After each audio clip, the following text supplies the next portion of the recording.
How to add depth to text in DaVinci Resolve.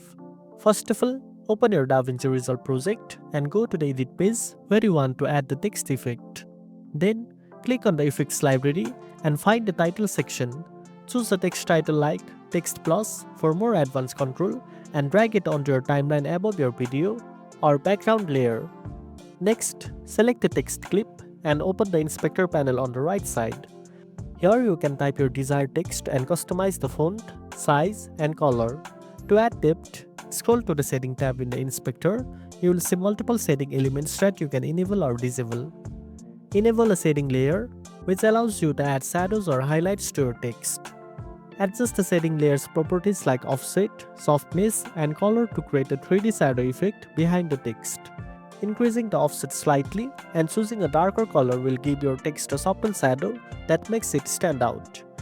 You can also experiment with softness to make the shadow either smooth or sharp depending on your style. Finally, you can animate these settings if needed by keyframing the parameters in the inspector to create dynamic depth effects over time.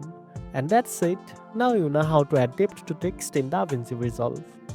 If you found this video helpful, don't forget to like, share, and subscribe for more tech tips.